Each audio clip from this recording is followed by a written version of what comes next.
আসসালামু আলাইকুম সুপ্রিয় বন্ধুরা, আপনারা দেখছেন ডক্টর আমিন হেলথ ইউটিউব চ্যানেল এবং ডক্টর আমিন হেলথ ফেসবুক পেজ থেকে। আর আপনাদের সঙ্গে আছি আমি মোহাম্মদ আমিনুর রহমান আমিন। আজকে আলোচনার বিষয় ছিল জ্বর নিয়ে।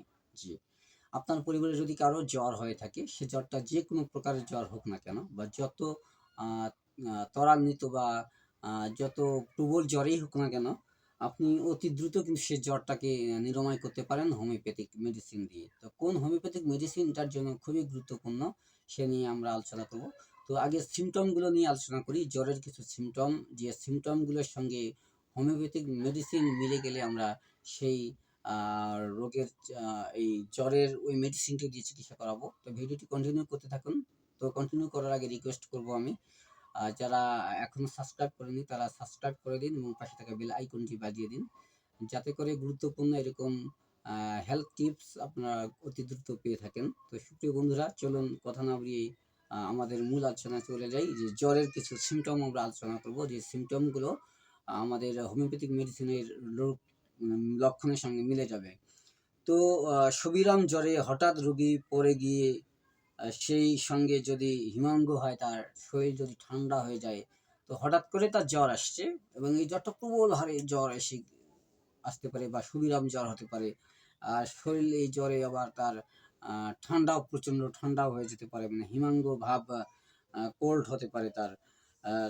হিমাঙ্গ ভাব যেটা বলছি, কপালে ঠান্ডা ঘাম হতে পারে, তার নাড়ি অতিশয় মৃদু হতে পারে, কম হতে পারে, পেশি শিথিল হতে পারে, ভয়ানক তরকা বা খিঁচুনি হতে পারে, তরকার সময় শরীর ঠান্ডা ও হাঁটুতে বাতের বেদনা যদি থাকে।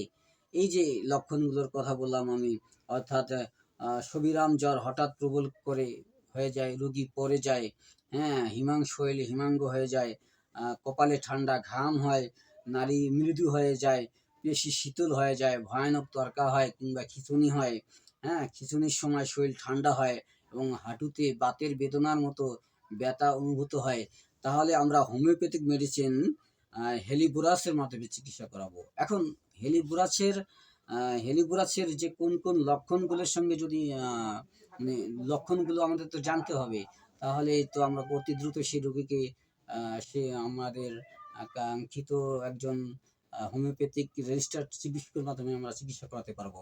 তো ভিডিওটি কন্টিনিউ করতে থাকুন। যারা এখনও সাবস্ক্রাইব করেনি তারা পাশে থাকা সাবস্ক্রাইব বাটনটি ক্লিক করে দিন এবং ভিডিওটি দেখতে থাকুন। আর নোটিফিকেশনটিও অন করে দেবেন, যাতে করে পরবর্তী গুরুত্বপূর্ণ ভিডিওগুলো সবার আগে আপনারা পেয়ে যান। তো আমরা একটু হেলিগুরাসের যে প্রদর্শক লক্ষণগুলো আছে, এই লক্ষণগুলো নিয়ে একটু আলোচনা করব।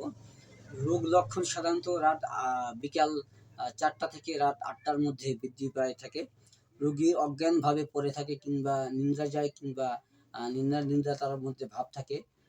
ঠোঁট ও বিছানার কাপড় বা তার নিজের গায়ের কাপড় খোটে বা চাটে বা কিংবা চিবায়, এরকম একটা তার মধ্যে অবস্থা হয়। ঠোঁট ও মাড়ি এমনভাবে সে নাড়ে যেন কিছু কিছু চিবাচ্ছে বা খাচ্ছে বা জাবর কাটছে, এরকম মনে হচ্ছে।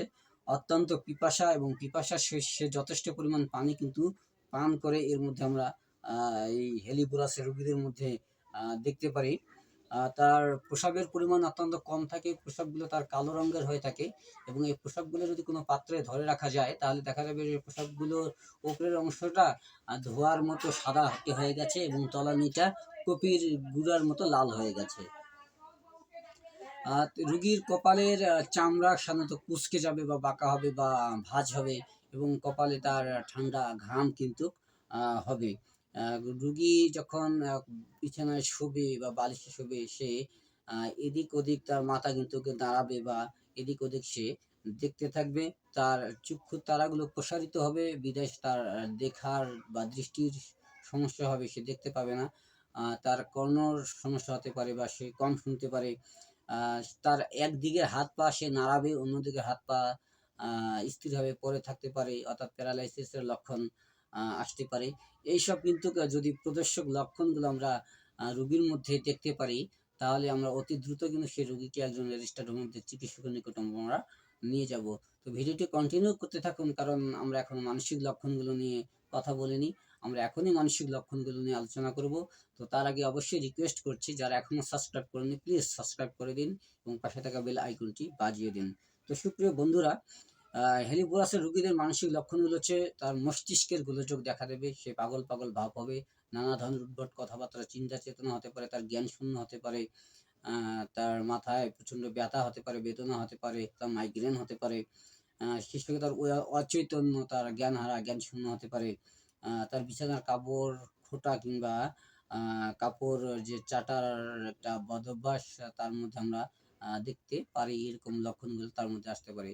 তো সুপ্রিয় বন্ধুরা, জ্বরের লক্ষণের সঙ্গে যদি হেলিপোরাসের মেডিসিনটির লক্ষণের প্রদর্শক লক্ষণ এবং মানসিক লক্ষণের সঙ্গে যদি হুবহু মিলে যায়, তাহলে একজন হোমিওপ্যাথিক চিকিৎসক দ্বারা আমরা কিন্তু অতি দ্রুত তার চিকিৎসা করাতে পারবো এবং তার এই জ্বরের গভীরতা হওয়ার আগেই আমরা তাকে সুস্থ করে নিতে পারবো।